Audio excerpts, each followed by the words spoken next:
Началось все, когда пришел первый отказ по делу после полгода. Полгода было, отказали, получается, нам. У меня дома истерика началась. Вообще, я начал бить руками, разбил руки в кровь. И тогда вот я уже рассказал родителям, что произошло в самом деле. Стало очень мрачно, серо. Такое ощущение, что жизнь закончилась. Они уничтожили все святое, на что я жил и надеялся. Я сейчас не верю ни во власть, ни в правосудие, ни во что. Я говорю откровенно.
До того, как это все случилось, я работал грузчиком на оптовой базе.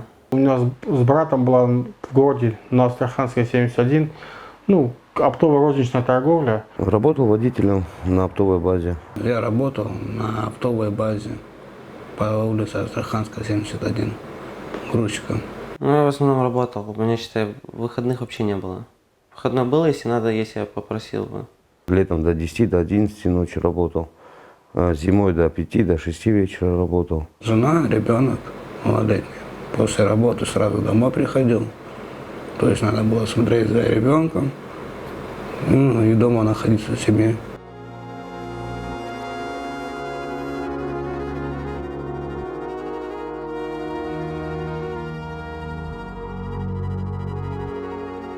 Где-то в начале 2017 года я работал в Нижнем Новгороде. И тогда со стороны руководства начался разговор о том, что необходимо открывать отделение в Краснодарском крае. Я выразил свое согласие его возглавить, передал дела в Нижнем и переехал в Краснодарский край. Для меня это было тоже неким таким профессиональным вызовом, возможность поднять новое отделение комитета. И вот в мае 2017 года мы приступили к работе, причем заявления у нас пошли практически одновременно с открытием офиса. То есть в мае мы уже получили, в мае 2017 года мы получили 3 заявления, в том числе и заявление от родителей Артема Пономарчука. Было день рождения у Артема 23 декабря 2015 года. 24-го он ушел на работу. На час ему даже разрешили, попозже прийти, после дня рождения. Ждали, нету. На телефон звонили, он не отвечает. Потом приходили смс-ки глупые с его телефона. Якобы у меня все нормально, я в Краснодарском крае. Мы подумали, это что-то здесь не то. Он никогда в жизни не мог так ответить. Я набираю Карена номер. Карен – это водитель, с кем Артем работает, Янгаян. А он говорит: тетя Ань, я не знаю, как вам рассказать это, но странная история с Артемом получилась. Я говорю: что случилось? Он говорит: мы сделали последнюю доставку Первомайская, Новороссийская, и там же живет ихний начальник Рустамян Арам. В этот день Янгаян, Карен и Пономарчук Артем, как всегда, подъехали «Газель» оставили вот под этим деревом. Карен Янгаян поднялся к нам в квартиру, а Пономарчук сидел в машине, так как в машине находил, ну, там какое-то количество товара тоже бывает. После этого Карен спускается, и звонок Пономарчука Артема нету. Мы как-то в недоумении, как он машину мог оставить и так далее, и уйти. Ну, стали звонить, звонки идут, никакого. Сын мой стал вызванивать, интересоваться, ну, звонки идут, но никакого ответа, ничего. Остался ждать в машине. И получается, через пару минут открывается пассажирская дверь, ну, где я сидел. Там был человек, он крикнул «Полиция!», вытянул меня из машины, нанес 2 удара в живот. Потом подбежал еще один сотрудник полиции, скрутили меня и отвели в автомобиль. У меня знакомый в мильполиции тоже работал. Я позвонил, говорю, может он, потому что день до этого у него день рождения был, то может он загремел, там, пьяный, там, сидит на сутках, да, чтобы хотя бы мать успокоить. Он посмотрел, говорит, нет, в ВВС и в КАЗе его нету, говорит, нету. Позвонил, сказал его маме, что не знаю где, в ВВД его точно нету. И все, и как бы про это забыл. Провел вечер, не помню как, пошел домой, все, лег спать. Утром мне надо было к 8 часам на работу, а я проспал. Удивительно, я свой телефон поднимаюсь, потом обычно, когда я просыпал, мне по-любому кто-то из ребят, прям с утра начинают, они, допустим, приходят к 8 на работу, а мне нет, а уже люди приехали, и они мне звонят, говорят, ты где, когда подъедешь, люди спрашивают, да? Смотрю, ни одного звонка нет у меня. Удивился еще. Знаю, что Артем, понятно, Артем, наверное, на работу не должен был быть. Я еще всех остальных предупредил, смотрите, не опаздывайте, Артему не будет, больше, тяжелее будет работать. 25 декабря я выехал с дому в 7 утра. Отвез ребенка в садик, еще старший сын ходил в садик, сейчас он во 2 класс уже переходит. Еще в садик ходил. Отвез ребенка в садик, поехал на работу. Заезжаю на базу, как обычно. Я на своей машине был. Заезжаю, припарковался на базе. Сижу в машине, пересел на пассажирское, прикурил сигарету, музычку включил и ждал пока... обычно я раньше всех прихожу на работу. Прикурил себе, сижу тихо в машине, спокойно жду, пока все ребята придут, начальство. Тут резко дверь открывается, я уже на полу оказался. Наручники загрузили и отвезли в ОВД. 10:08. Выхожу с подъезда. Только пару шагов делаю от подъезда. Догоняют, закручивают, наручники одевают. Я говорю, что случилось? Ничего не ответили. Закрутили меня, кинули машину, отвезли в ОВД. На следующий день, когда 25 число, мой сын уезжает на работу, буквально через полчаса, это в районе 8:15 или что так, звонок, вашего сына арестовали срочно. Я вместе с 2 моими другими сыновьями, там в этот момент племянник мой, Симонян Роман, был здесь. Подъезжаем к УВД. Я кое-как дождалась утра. В 8 я позвонила в морг, мне сказали, что поступала только девушка, мужского пола не было. И через какое-то время мне звонит парень и спрашивает, у вас, говорит, есть родственник Артем? Я говорю, да, есть. Он говорит, вы не переживайте, он сидит в УВД, его, говорит, скоро отпустят. Мне сразу же там одели наручники во дворе, меня провели в здании на лестничной клетке мне одели мешок на голову. Кто-то из них кричал, давай быстрее его проводи, чтобы меня никто не видел. Они, получается, открыли дверь в уголовный розыск, там магнитная дверь. Меня провели по коридору вдоль, там была еще одна дверь, тоже магнитная. Меня завели в эту дверь, ударили по ногам. Держа меня за руки, я упал на колени, и они повалили меня на пол. Периодически в кабинет заходило, люди заходили, сотрудники полиции, давили меня на позвонок, били по ногам, по пяткам, пытали, намеки делали на то, чтобы я признался в том, чего не совершал. Я у них еще просил, и говорю, если вы мне не верите, давайте проведите полиграф.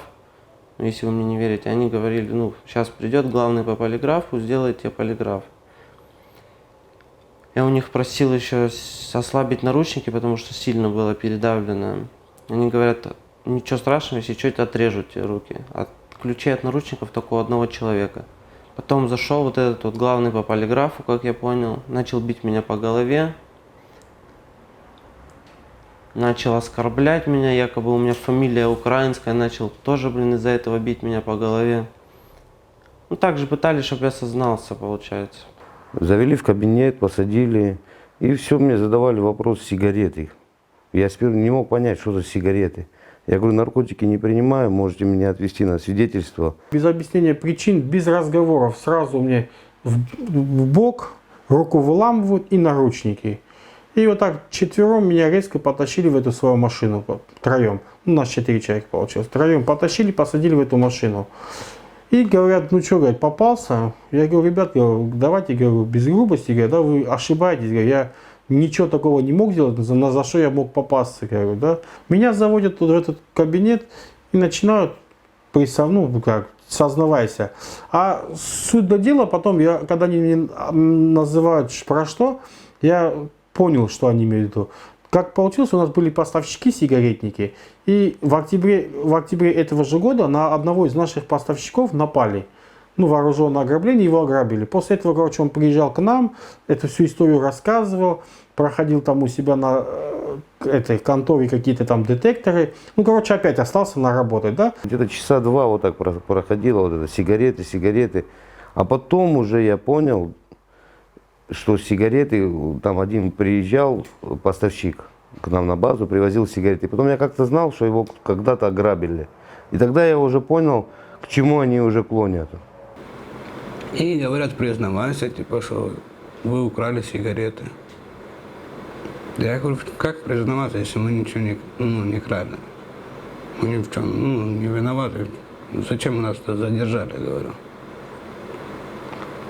Признавайся, а то хуже, говорит, будет. Начали бить меня. Привели в другой соседний кабинет. Также ударили по ногам, также упал на колени, повалили. Связали ноги скотчем. Двое, получается, держали меня и меняли вместо мешка противогаз мне. А кто-то еще ноги держал. После того, как одели мне противогаз, мне между рук поставили стул, чтобы я не сопротивлялся. Потом также начали вот эти вот разговоры, признаешься, не признаешься. Также давили на позвонок, по ногам били.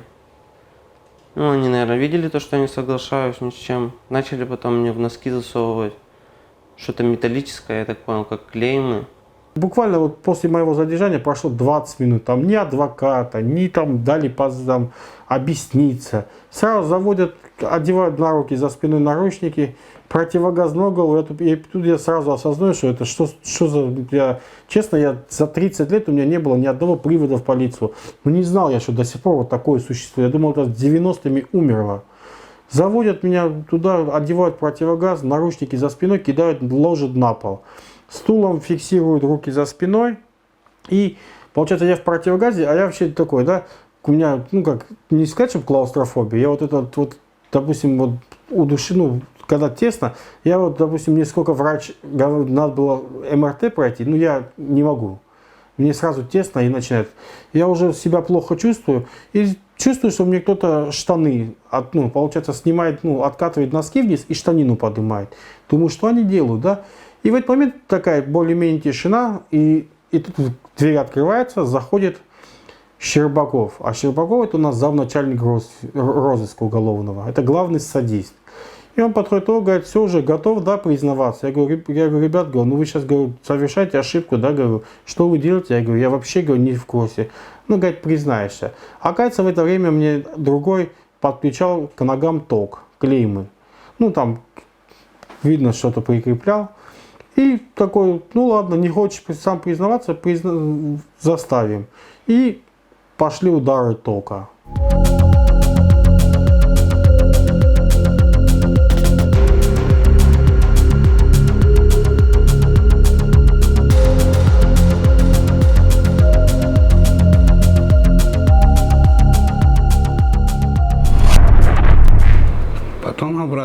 посадили на стул. Одели какой-то шлем мне на голову, мотоциклетный какой-то шлем. Был у них, там на шкафу лежал сверху.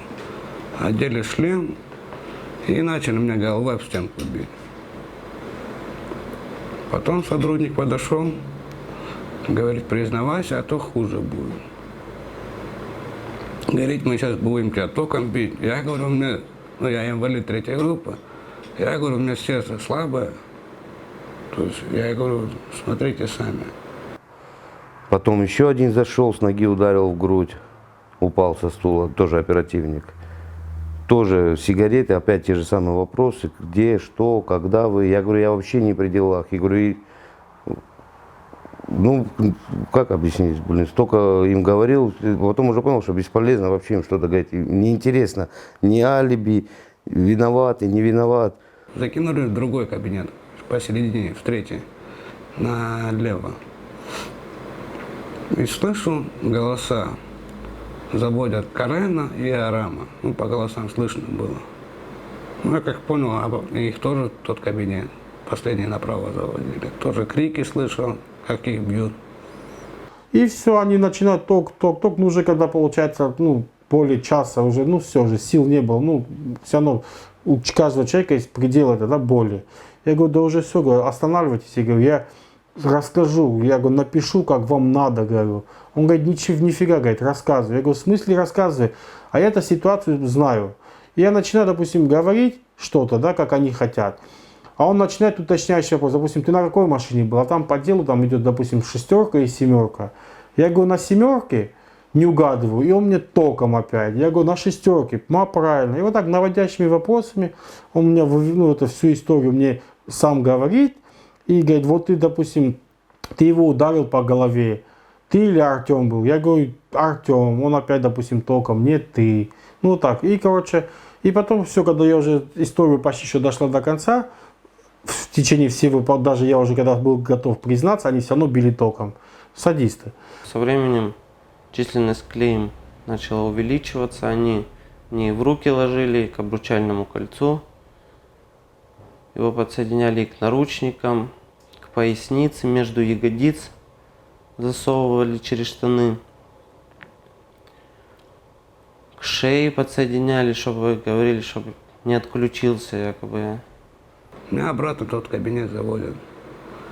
Обратно бьют. Но это продолжалось до вечера.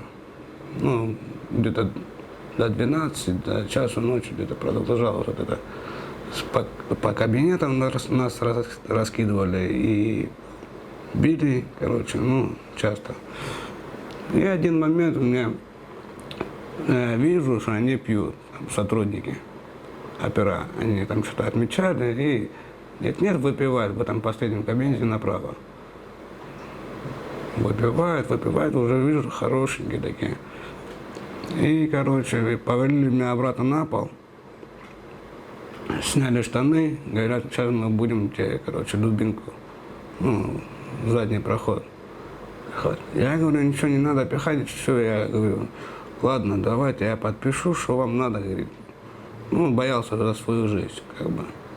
Вижу, что они пьяные уже, на все готово. В 12, да, где-то часов 12 определили в обезьянник. Наручники сняли, и 2 сотрудников полиции продиктовали мне явку с повинной и 2 объяснения, что якобы телесные побои я получил, падая в кусты. Еще в КПЗ Эрик, мой брат двоюродный, и Артем Подомарчук. Артем, говорит, меня пытали током. Но я, честно говоря, первое, ну, у него был вид такой, ну, ужасный, можно сказать. Но я даже представления не имел, что такие вещи могут делать вообще ток. Это сейчас я как не гестап какой-то, 21 век. И как-то, ну, я увидел у него плохое состояние, ну, ток меня как-то что-то, знаешь, ну, я потом уже все понял, что такое ток. По его виду, я потом просто это все на себе почувствовал, почему он был сгорбленный, почему он не мог двигаться толком. Ну, видел этот момент, когда нас в клетку всех сажали. Потом нас еще перед судом мы во дворе в туалет ходили. И я потом увидел и Рустамяна Арама, Он тоже был весь растрепанный, такой подавленный вид, и брат мой. Да, ну, все в шоковом состоянии. Ну, я по внешне, да, по ребятам видно тоже было, что, как говорится, их не гладили. А рутину он мне продиктовал, как надо написать. В его кабинете я писал. Написал, меня посадили в клетку там, дежурную. Где дежурный сидели, в клетку посадили. Я не знал, что делать. Я подумал, ну, если я скрою вены себе, мне скорую вызовут, в больницу увезут, чтобы я родителям сообщил, что я нахожусь здесь, а что меня здесь бьют. Как бы так я хотел. Я нашел пробку там, заточил ее, вскрыл себе руки. Сотрудник подбегает, там, дежурный какой-то, взял меня за руку скрытую. Он такой говорит, что ты скрываешься? Я говорю, а что мне делать? Говорю, меня заставляют подписывать то, что я не совершал. Ну, туда. Что ты, говорит, лучше у нас, говорит, лезь, я попросил бы, поглубже скрыл бы. Что там? Днем на суд отвезли, судья. Они сказали, что я не предъявил документы и не сопротивлялся. А я судье говорю, у меня паспорт, вот даже говорю, сейчас у меня в кармане, как я мог бы не предъявить, если я вот на машине, у меня права, вот паспорт, говорю, даже сейчас, говорю, при себе у меня в куртке. Она, закрой рот, 12 суток. Нас быстро завели, по минуте нас осудили. Мы в суде начали объяснять, там, что мы ничего не совершали, нас грузят, нас бьют, там, а вообще ничего не хотела слушать об этом. Сын пытался там судье сказать что-то, что невиновен. Судья, закрой пасть, на месяц посажу. И всех четверых оформила на 12. Всех четверых, моего сына и 3 работников моих, которые на то время вот работали. Ингаян Карен, Ингаян Эрик и Пономарчук Артем.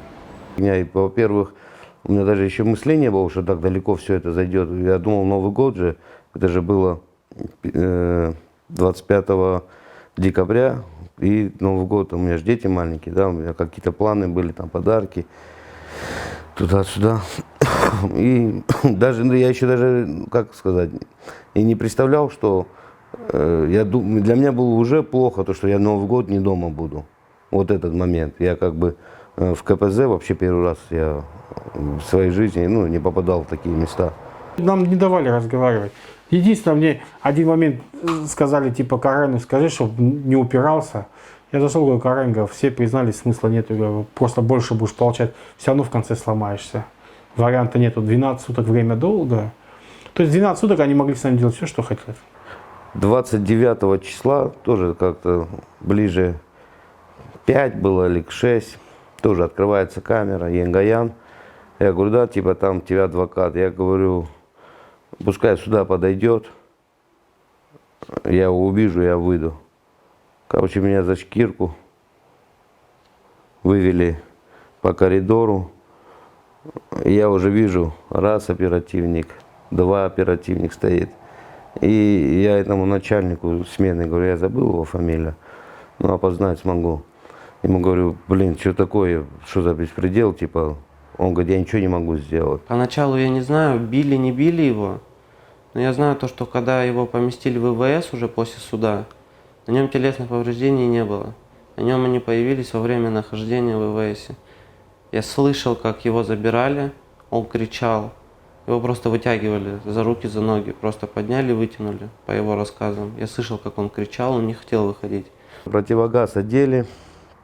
Я сперва думаю, что за фигня, блин, противогаз, что это, честно испугался, страшная вещь. Еще противогаз темный, ничего не видно. И сняли с меня обувь, носки, думаю, что, и ноги связали тоже, вот так. И думаю, что за фигня, нафига не снимают мне обувь и носки. И они говорят, ну что, теперь будешь рассказывать? Я говорю, я ни в чем не виноват, ничего не воровал, ничего не делал, говорю. И я не собираюсь себя оговаривать и других. Хочете убивать? Я еще не подразумевал, что меня дальше ждет. Это было в 5-6 вечера, 29 числа 2015 года. После, когда вот сняли носки, обувь, я почувствовал удары по стопам. Ну, тупым предметом, ну, или палка, или дубинка была, ну, не могу сказать конкретно, потому что я не видел именно этот момент. Начали бить по ногам. Ну, били, блин, ну, не, в принципе, по времени прилично били. Ну, не поняли, что, ну, не берет это меня, ну, не ломаюсь я духом, да, чтобы вот так себя клеветать или еще кого-то оклеветать. Потом я почувствовал, что сзади в наручниках начали тряпки просовывать, ну, вот в эти места. Ну, чтобы, наверное, я уже потом понял, чтобы я не поранился. Да, явки, конечно, явки с повинной выбиты у них, это как обычно, потому что детей пытали очень зверски. Это звери, я считаю, что это звери, у которых нет, я думаю, матерей, это вообще. Там был это тоже начальник. Он говорит, ну что, будешь говорить, или сейчас будет еще жестче, это фигня, говорит, то, что мы тебя по ногам. Да я говорю, да мне нечего говорить. Ну, говорит, ладно, это они противогаз сняли в этот момент, когда он со мной разговаривал. Тоже те же самые лица, все вокруг, все видно, в принципе. И все, вот это тряпки намочили, и еще были мокрые эти тряпки, между наручниками позасовывали. И почувствовал я, вот как провода или что, вот по этим местам, вот, как шарахнули. Ну, как сказать, ну, адская боль. Да, были явки с повинной. Первый написал мой ребенок явку с повинной, но я так поняла, что он написал там такую ерунду, что этой явки сейчас в деле нету. Везде пишется, что Пономарчук пишет явку с повинной, указывает там, но он пишет имя совсем другого человека, Рустамяна, Арарата. А задержали Арама. Это все вот продолжалось 5:30 вечера. Потом начали бить по ахиллесовой, вот по этим местам. Но это вообще адская боль. Тоже долго били. Так же само все требуют, типа, ты был, напиши. Я говорю, да я не был, говорю, что творите? Я говорю, блин, говорю, 2 детей, что ломаете жизнь, говорю, вообще на ровном месте, говорю.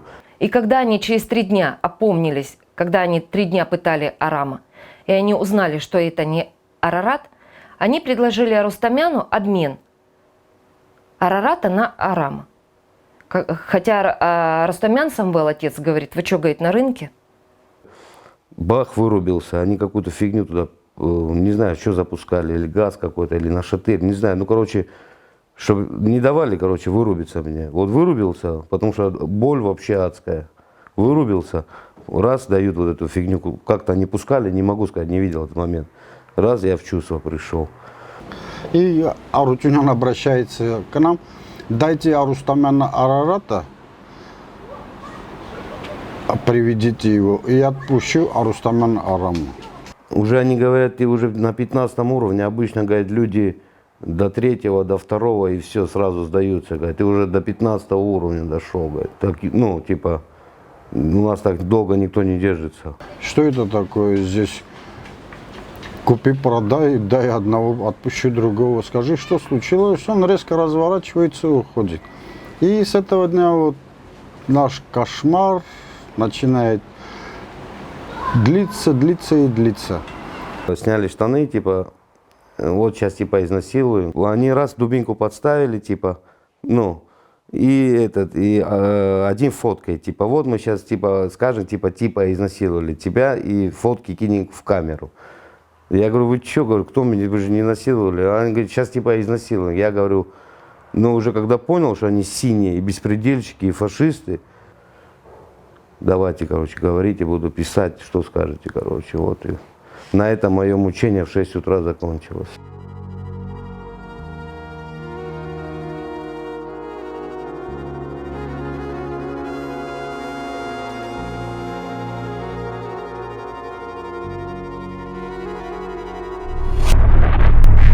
После 12 суток, когда суд состоялся, дали домашний арест. Вот. Как он пришел домой, мы увидели его, какой он. 7 января мы всего его сфотографировали. Вот это вот руки, были такие, были очень сильные загноения.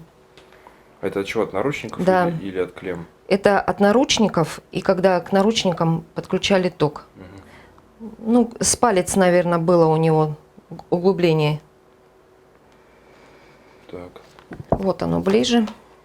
Это также 2 руки. Вот это вот поясница. Мы поясницу ему сняли. Я спросила, это что? Он говорит, это электрометки. Когда клемму мне, говорит, к спине, говорит, приклеивали чем-то и пропускали ток. Получается, 12 суток мои прошли. На последние 12 сутки я думал, сейчас выйду. Может, дела нету, я же не знаю, неведение. И на 12 сутки меня еще на 3 дня арестовали уже по уголовному. И потом отвезли в суд, и с суда я вышел под домашний арест. Когда он приехал домой с родителями в 10 часов вечера, был весь подавленный, грязный, вонючий. Дети его увидели, он прямо заплакал, потому что это состояние было ужасное. После того он долго ночами не спал, а если спал под утром, то вечно во сне он вот это вот все вспоминал и говорил как бы. Мне 12 суток я отсидел, меня когда под домашний арест выпустили, отец сразу вызвал копа на дом, суд, да, вызвал, меня сразу проверили, это все зафиксировали. Потом я лежал 2 дня в больнице с сотрясением мозга. У меня сотрясение было, меня положил отец в больницу. Я там 2 дня пролежал. Ну и потом через неделю вот это пришло, то, что меры пресечения меня поменяли, и все. Меня посадили. Да, заявление мы подавали в Следственный комитет. Вот, сначала в Анапский подали, все. Здесь мурыжили, но потом забрали в Краснодар. Вот. В Краснодаре один занимался, тоже мурыжил так, что лейтенантом Ергаев занимался. После вот того, как мой сын освободился, это было 7 число, но 11, до 11 выходные дни. После еще дней 10-15 мы воевали, добивались разрешения, чтобы привести судмедэксперта. Но это к концу января вот это было все зафиксировано. Дали нам домашний арест. В итоге мы где-то с Рамом просидели 15 суток. Потом через неделю у меня типа с Краснодара приходит повестка, что мне домашний арест на стражу поменяли. Ко мне приходил оперативник Щербаков. Мне вызывал следственную камеру. Там на ВВС есть следственные камеры, где тут ты можешь с адвокатом разговаривать, с сотрудниками. Вывели меня туда в следственную камеру, и он мне говорит, давай ты напишешь на своих друзей, с кем ты работал, на них напишешь, что они виноваты. Ну и там месяц засидишь, 6 месяцев, мы тебя освободим. А они сядут.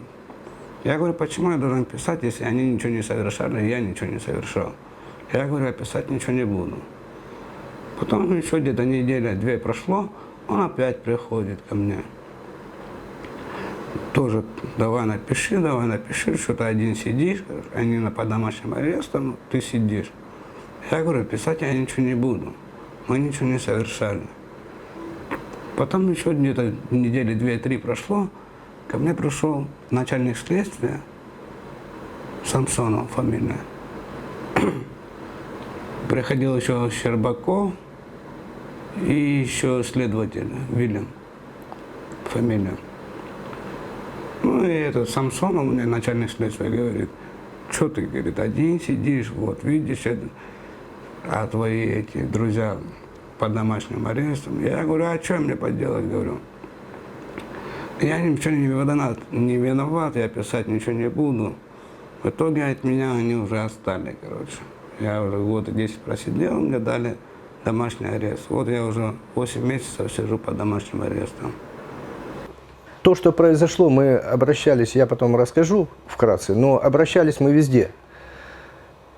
Ну что можно судить, если даже прокурор города, он предлагает мне облиться бензином, сделать огненный фейерверк для, как бы, в протест всего. И что ему? Писали мы и в Краснодар, в прокуратуру, везде. Его просто перевели отсюда, в Динскую, там, станица Динская где-то. Вот, его перевели отсюда туда. И все, на этом все закончилось. Приемные президента, где я вот и флешки предоставлял им с видео, что мой сын не сопротивлялся. Приемный прокурора Чайки, приемный Следственного комитета Бастрыкина. Где я только не был, где я только не жаловался, куда я только не жаловался, чтобы честно разобрались по этому вопросу.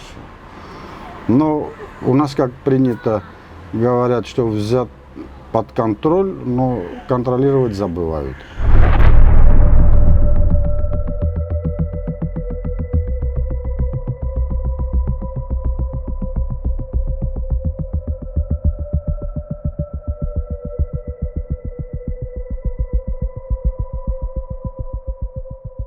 В 2016 году, кажется, обратились в Нижний Новгород, мы узнали, что есть такой комитет по предотвращению пыток. Мы туда позвонили, созвонились, нам сказали, что это не наш регион, Краснодарский край, что там нету людей. Потом я как-то узнала про Романа Веретенникова. Мы с ним созвонились, он мне попросил скинуть отказы, какие есть у нас отказы на тот момент. Я ему скинула, через какое-то время он мне позвонил и говорит, что в мае, в апрель-май будет открываться в Краснодаре этот филиал такой. Если что, говорит, заинтересует нас, мы вас пригласим. Да, и в конце апреля мне позвонил или Сергей, или Роман, я не помню кто, нас пригласили на беседу. Мы с мужем поехали туда, в Краснодар, они с нами побеседовали, мы привезли еще кое-какие бумаги, и через какое-то время они мне сказали, что да, они берутся за это дело, и они будут заниматься нашим делом. Мы изучили документы, которые представили родители, ознакомились с материалом проверки, и уже тогда было ясно, что она не полная, эффективная проверка проведена не была.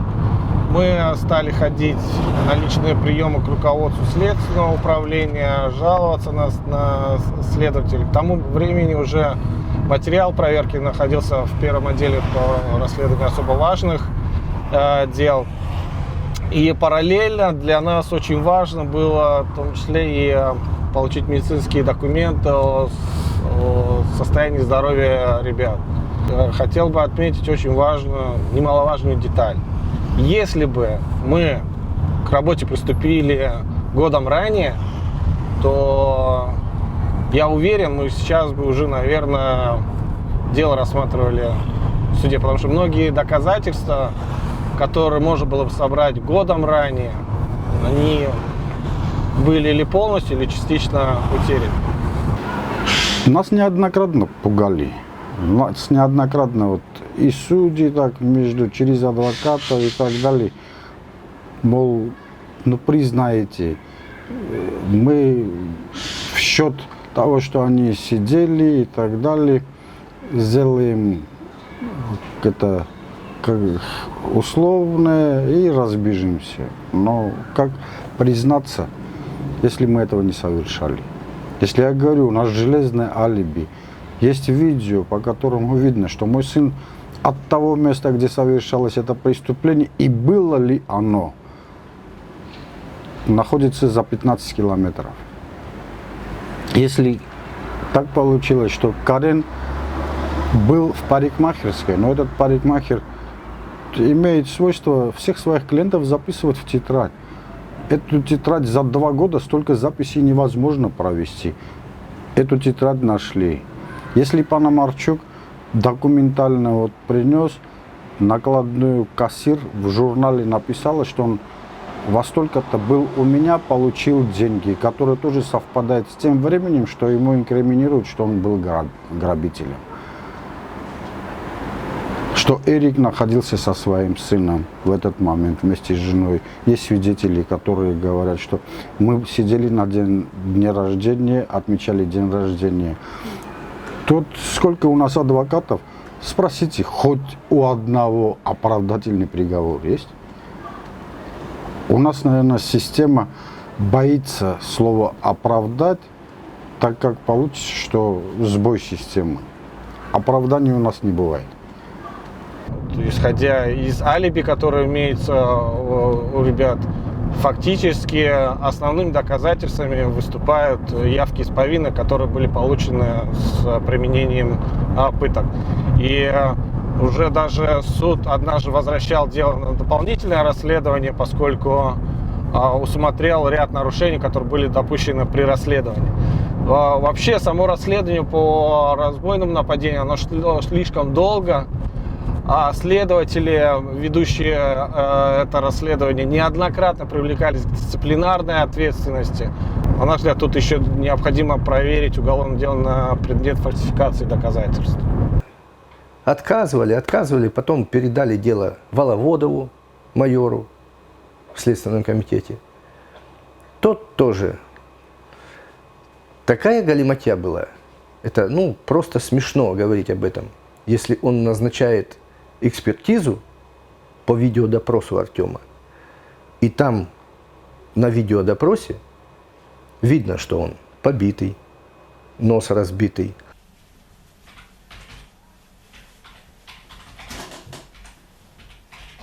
Видно, как ему листок подсовывают. Он читает и говорит следователю: подождите, вот запишите вот это еще.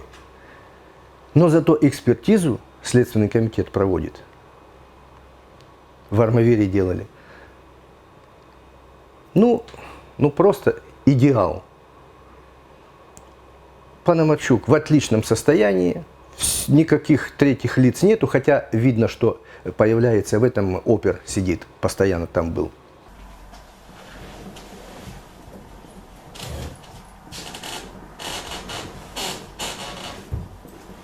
Никаких посторонних лиц, все, в общем, идеально все, никаких побоев, он в отличном состоянии. Я не пойму тогда, с какого видео делали, и когда я майору этому говорю, ты смотрел, еще до экспертизы, говорю, ты смотрел видео? Да. Там же видно все? Ну да. А экспертиза приходит такая. Потом после экспертизы я говорю, какое вы давали видео? Вам это не надо знать. На эту мусорную свалку привозили представителя табачной компании, на которую якобы было совершено разбойное нападение, по которому обвиняют 4 наших заявителей. Также возили сюда после пыток с проверкой показаний на месте. И, как говорят ребята, им изначально оперативные сотрудники указывали, куда показывать, где стоять. И на тот момент они находились в очень плохом психологическом состоянии. Судебно-медицинская экспертиза по медицинским документам и результатам клинического осмотра Пономарчука Артема Алексеевича, нашего заявителя. Тут описание получения им телесных повреждений. Я не буду перечислять все телесные повреждения, потому что они просто занимают почти полстраницы. Описание телесных повреждений, которые получил Артем, находясь в отделе полиции. И вот здесь как раз-таки эксперты говорят о том, что не исключается, что он эти телесные повреждения получил именно находясь в отделе полиции.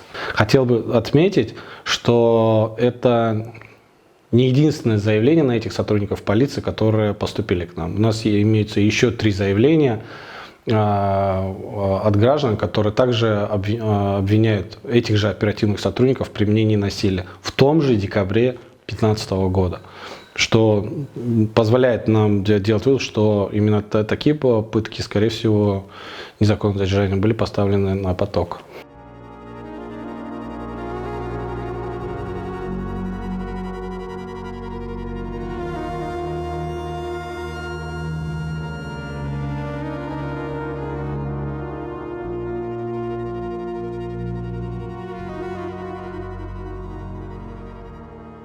Началось все, когда пришел первый отказ по делу после полгода. Полгода было, отказали, получается, нам. У меня дома истерика началась. Вообще, я начал бить руками, разбил руки в кровь. И тогда вот я уже рассказал родителям, что произошло в самом деле. Ну, рассказала, что были очень сильные пытки над ним. Рассказала, как это и что делали. Но он не рассказал нам самого главного. Мы это только узнали спустя полгода. Я была на работе, муж был на капельнице, как всегда. И пришел отказ со Следственного комитета от следователя Ергаева. Он пишет, что то есть не будет возбуждать уголовного дела насчет этих оперов по издевательству. И у него, видать, произошел нервный срыв сильный. Муж мне звонит и говорит: Таня, я сейчас за тобой зайду. С Артемом что-то случилось. Мы приехали, и он говорит: мам, я хочу с папой поговорить. Я говорю: нет. Мы остались здесь, в этой комнате, и он нам рассказал, что с ним еще сделали. Что, как над ним жестоко поиздевались. Ну, тогда мы только узнали. Саша после этого в этот момент позвонил сразу следователю Ергаеву. Ергаев сказал немедленно его вложить в больницу на обследование. Мы позвонили в скорую помощь, отвезли его туда, вызвали проктолога. Проктолог посмотрел и сказал, что надо сделать МРТ. Или КТ, или МРТ, не помню. Сделали ему этот снимок и сказали, что у него там загноение. Надо делать операцию. Мы согласились на эту операцию, он лег. Он пролежал 23 дня, ему сделали операцию. У него был разрыв прямой кишки. Такая истерика, руки разбитые. Он, вижу, и все, он готов, покончить с собой был, вот правда. И он в такой истерике говорит: папа, я полгода молчал. Вы знаете, что они мне сделали? Я думал, достаточно того, что все есть, вот оно. Они меня просто изнасиловали. А при этом даже еще и фотографировали. Вот. Противогаз, какую-то жидкость типа нашатыря заливали. Ну, после этого, получается, уже у них крыша поехала. Они еще до того, как, получается, мне противогаз меняли, у них еще алкоголь, запах стоял прям в кабинете. И потом я понял, что они вообще озверели, они начали снимать с меня штаны, получается, с трусами. Один говорит, типа, доставай, я так и не понял, что доставать. Потом уже понял, говорят, обмотай палку скотчем, смажь, и еще, по-моему, ничего не порвали. И после этого мне запихнули палку в анальное отверстие. Первоначально мы познакомились с Артемом, он был первым нашим заявителем. И на тот момент это был такой замкнутый молодой человек, который приходилось, когда мы брали объяснение, буквально задавать вопросы, то есть выводить его на разговор, да, общаться первоначально на какие-то неформальные темы, то есть таким образом войдя в контакт. И мы, наверное, с третьей, попытки получили подробное объяснение у Артема. Я привык называть вещи своими именами. И буду их называть не сотрудниками уголовного, а подонками. Они были вот на складе, что у меня изымали. Это было часов 8:30, да, когда изымали. От них такой перегар стоял, что можно было свалить человека. Этот Щербаков, Арутюнян, они были вдребезги пьяные. И, наверное, поехали в полицию, им захотелось еще какого-нибудь допинга, чего, стали издеваться над этим парнем. Разорвали задний проход палкой. Но это разве люди? Это не люди. Со связанным человеком такие вещи. Психологическое состояние не из самых лучших всех ребят. Мы понимаем, что после того, как разрешится это дело, очень большая необходима большая программа реабилитации этих ребят, потому что мало того, что они подверглись пыткам, и эти 3 года фактически в закрытых стенах, без выхода за пределы своих домовладений.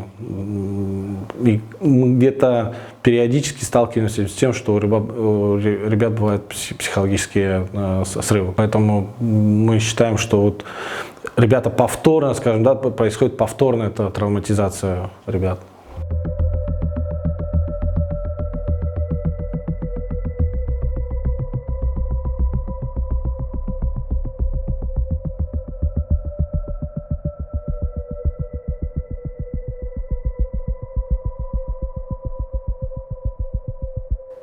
Сколько? 11 у нас отказов?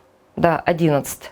А на 12-й отказ нас с Сергеем 23 ноября 2017 года вызвали в Следственное управление, в Следственный комитет Бугаенко. Но Бугаенко нас не принимал, принял нас Маслов. Сидел Маслов, Репкин и Воловодов на тот момент, который был следователь. И 23 ноября 2017 года для нас был это очень шок, радостный шок. Нам сказали, что возбудили уголовное дело хотя бы по факту. Дали указание возбудить уголовное дело. Но опять с такой формулировкой неустановленные лица. Какие неустановленные лица? Если мой сын показывает, говорит, вот этот меня бил, вот этот меня бил, называет фамилии, если Карен Янгаян показывает, как его с ноги Арутюнян, на нем карате, приемы карате, наверное, конечно, легко связанного по рукам и ногам человека бить. Как это, если мой сын говорит, что Щербаков как коленом так давил на позвоночник, что он хрустел, я думал, что треснет. Как это, если Пономарчук Артем говорит, что кто ему задирал штанины, привязывал электроды?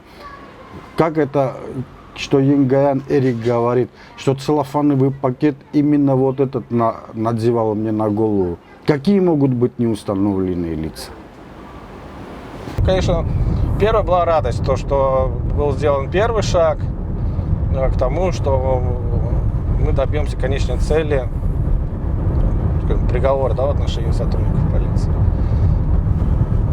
Но затем последовали, то есть это было, можно сказать, это начало пути, потому что предстояло еще встретиться со следователем, который волокитил это дело.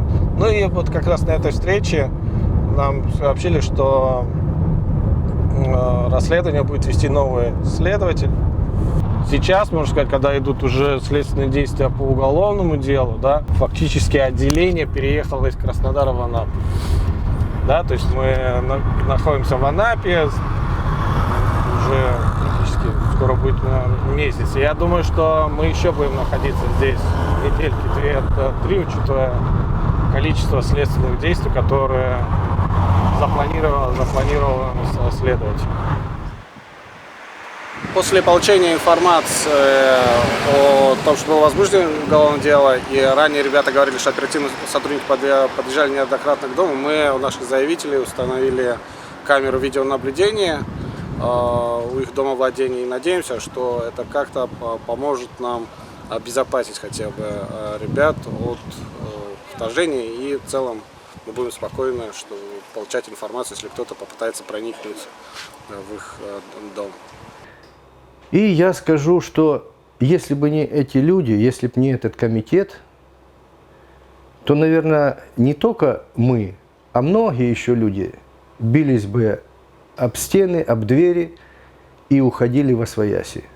После возбуждения уголовного дела мы чувствуем фактически себя членами следственной группы, да, то есть приходится постоянно подталкивать расследование, постоянно заявлять ходатайство, постоянно представлять находить свидетелей, доставлять этих свидетелей к следователю. Это, конечно, большой объем работы. Учитывая, что Анапа находится довольно-таки далеко от Краснодара, это практически 2,5-3 часа езды, да, то в месяц приходилось по 10-15 поездок совершать.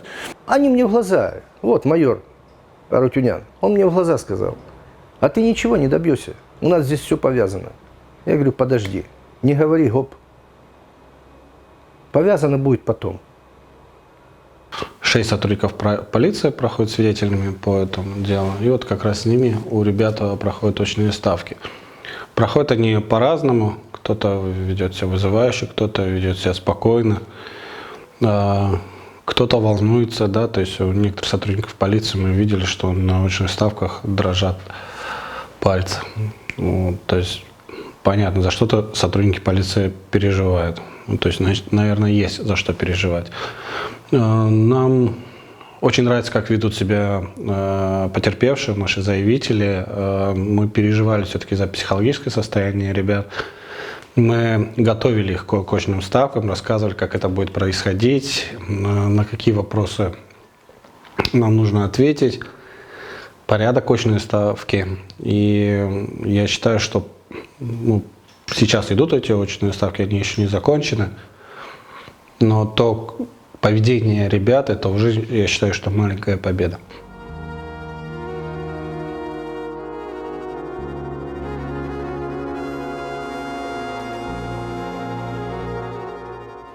Мой день выглядит: проснулся и целый день дома. Жизни нету. Какая-то жизнь. Лето, годы идут, а не работать. Я вижу, как вот я не могу недостойно сейчас семью свою содержать. Живем, как говорится, можно сказать, на помощь родителей и все. Никакая, ад. Одно и то же. День сурка. Сейчас я развелся с женой, живу у родителей. Это как-то связано с событиями, которые произошли? Да, конечно. Я отсидел год и 10 в СИЗО, поэтому жена ушла от меня. Да ну как, дома сижу, не работаю, двое детей. Отец больной, инвалид первой группы, мать на второй группе инвалидности, брат на второй группе инвалидности. Ничего хорошего, да? Дома сидеть, не работать. Здоровый мужик должен работать, а не сидеть на шее там, на пенсии родителей, там, на жены день, жены зарплату.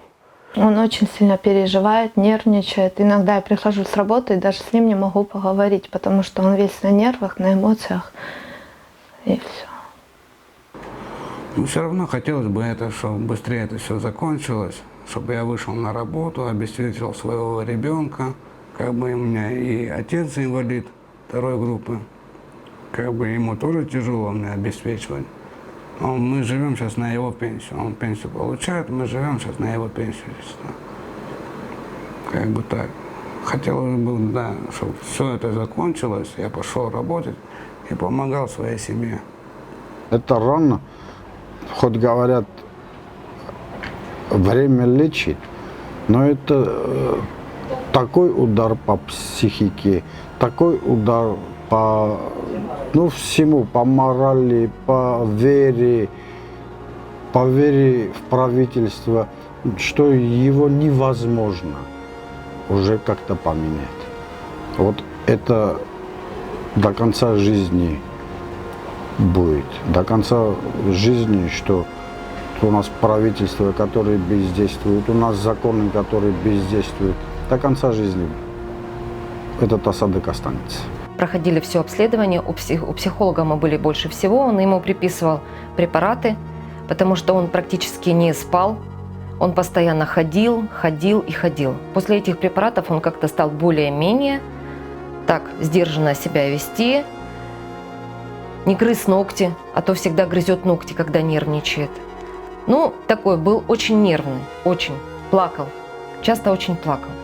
Сейчас я за ним такого уже не вижу, но сказали, что надо, чтобы наблюдение было постоянно за ним. Психологом мы должны быть. Когда вводили его в УВД на ознакомление, там дело, это все там, когда следствие шло, он просто боялся, заходить. Он не здания боялся, он боялся лицом к лицу встретиться с ними, с теми, кто издевался. Он начинает вспоминать это все, и все. У него как вроде оно сейчас произошло, вот такое состояние. Очень, я не могу как сказать, я говорил, а у меня...